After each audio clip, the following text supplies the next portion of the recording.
Do you have an area in your house that's a little challenging to work with?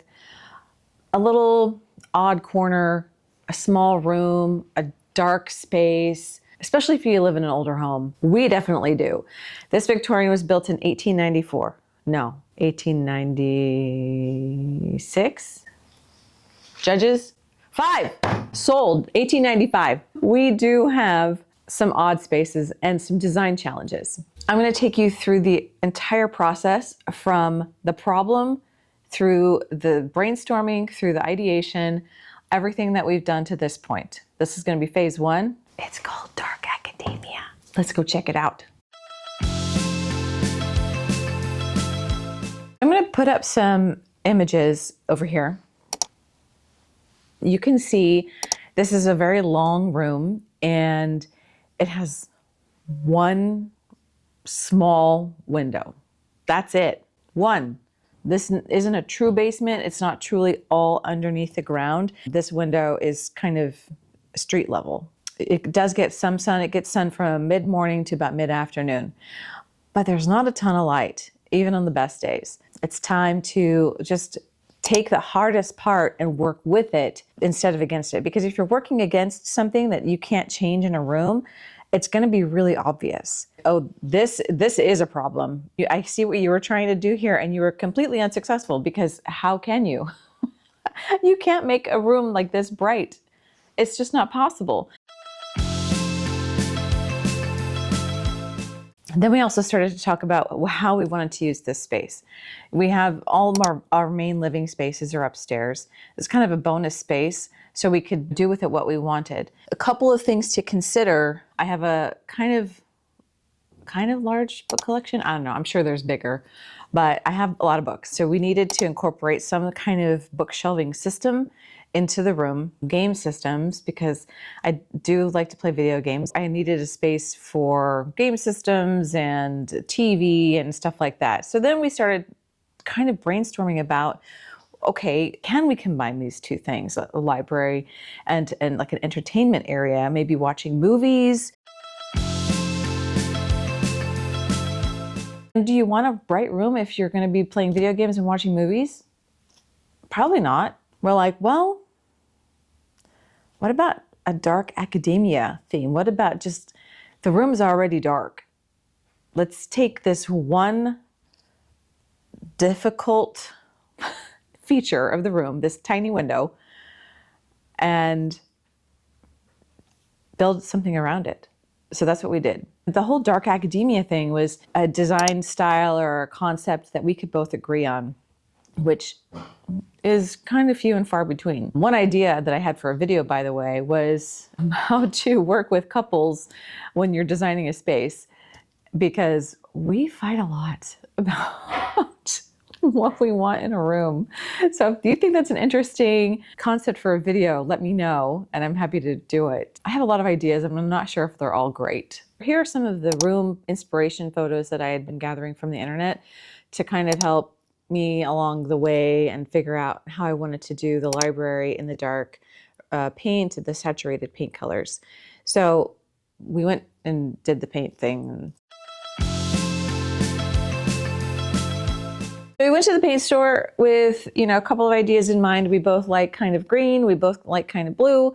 So we started with those colors. We looked at all the paint swatches at Sherwin-Williams, got our swatches and painted them on the wall. And this is what we came up with. It was, let's see, it was Salty Dog, Moscow Midnight, and I can't remember the third one. In the navy? I don't know. Yeah, something in the navy, something like that. We put the swatches on 2 walls, one wall that had more sunlight than the other, so we could really get a good feel about how it would look even with the little light that was coming through the window. And we picked Moscow Midnight. Once we had the paint picked out, it was time to figure out how to get enough bookcases. If you look at bookcases, just kind of like not crazy expensive. We're not talking Pottery Barn or RH or anything. Just like normal, maybe Wayfair or something.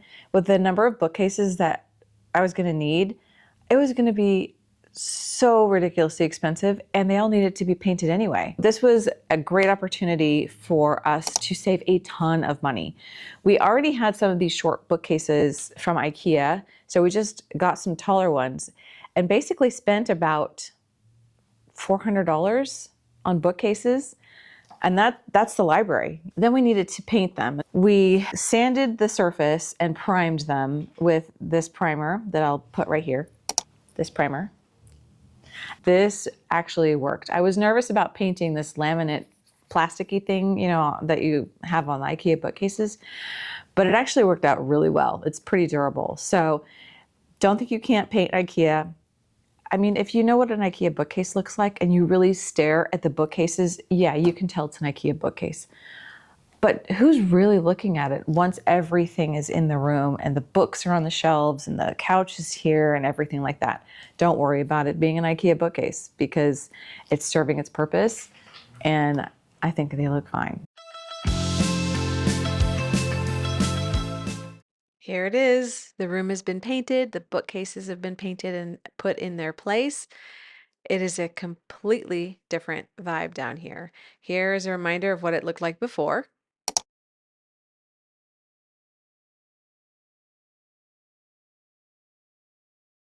And after. Quite the transformation.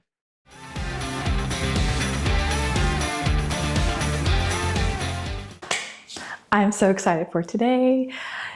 Today, I am going to organize the library. So when we moved to Napa in the fall of 2022, we moved into a smaller house and then we moved into this house. So we've had, you know, this basement available for about, I don't know, 10 months, 9 months or something. And all my books have been either separated, like part in storage, part in the house, or just all in boxes and inaccessible or unorganized. So now that the bookcases are in and secured to the walls for safety, I'm gonna bust them all out and organize them and get them on the shelves because the couch is being delivered tomorrow, which is also very exciting. So there's gonna be a lot of work and a lot of books, but we're gonna get through it. Whoa, that's bad lighting. This is the staging area where I'm going to put the piles of books before they get onto the shelves. These are going to be under the TV, so that's going to be like PlayStation and stuff. But yeah, I'm going to lay them all out here and then start putting them into the bookcases. I'm only 3 or 4 boxes in at this point, but I wanted to show my organization. We've got classics over here. Sorry about the camera work. General fiction and sci-fi fantasy. I toyed with the idea of separating fantasy and fiction or sci-fi, but I decided against it ultimately.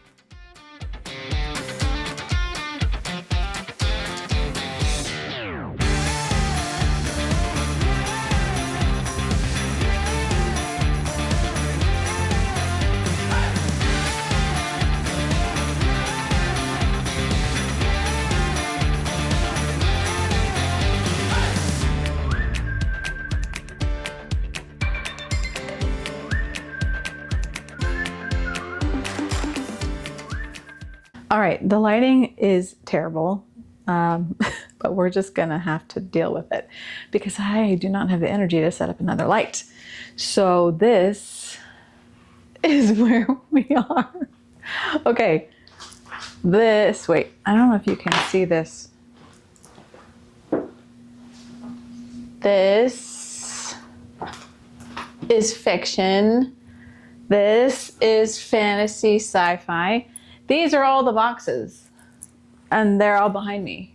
We're all full of books and let me see, we're gonna turn and look at the classics here. Classics and a not insignificant pile of nonfiction. I've already thrown up some albums, yearbooks, stuff like that. Those are some medical books, which are whoops, right there. Those are obviously fantasy, but they're gonna go right there anyway, and I didn't want to move them into the other pile. And then Harry Potter. I am tired, but I got to keep going because the couch is gonna be here tomorrow at 9:30. It's 10 after 6. Yeah. Oh my God. 10 after 6. I'm tired. All right, let's keep going. Don't think about how tired you are. Go, go, go, go. This whole thing, from unboxing to putting in the bookshelves, took me about 8 hours. I don't know how long I thought it was going to take. I went to bed. Tomorrow for sure. As I was going through my books and tripping over the rowing machine, seeing all of the series that I haven't finished yet, I was thinking about the things in life that we constantly have to stop and recommit to. Important things like finances, like exercise, like with the rowing machine, like relationships. I haven't talked to grandma in a while. And I used to think that if I fell off of my eating program or didn't make the bed in a week, that I was a failure. Well, I I don't think that anymore. And if you think that, you're not a failure. You are definitely not a failure for falling off of whatever program you have established for yourself. Life is hard. And sometimes when we think we got it, we don't got it. Here's a fun fact. Did you know that somebody who decides that they want to quit smoking, it takes them on average 7 times to quit smoking? So, yeah, that means that there are people who quit cold turkey on the first try, but that also means that there are people who take more than 7 tries. They might take 10, 15, whatever. What I'm trying to say is don't beat yourself up for not sticking with a program that you set for yourself.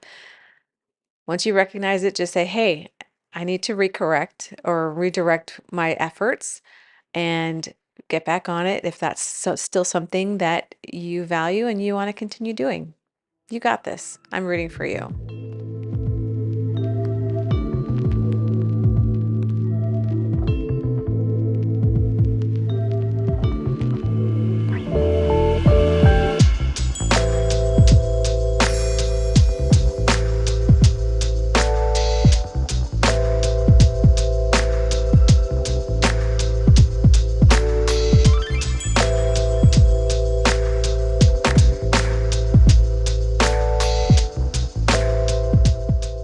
As we were thinking about how to start furnishing the space, we were like, okay, what goes better in a richly appointed library than a leather Chesterfield? I mean, it's perfect. And we found this beautiful light cognac leather for the fabric, and it's just, we couldn't be happier with how this turned out.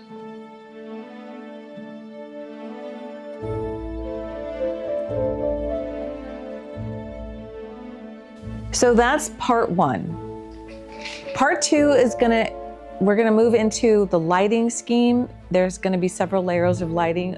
Obviously, we do need some light down here. We have, so we'll talk about that. We're gonna need a longer rug. A rug that you saw in the video clips is an 8 by 10-ish. We're gonna need a longer one, 9 by 12 probably. And just accessorizing and styling and getting the full rich vibes of the dark academia with layers and vignettes and maybe a little creepy stuff thrown in there too. So I hope that this has inspired you to take on some of those really challenging areas in your home. Be bold, make some bold choices. It'll probably turn out really cool.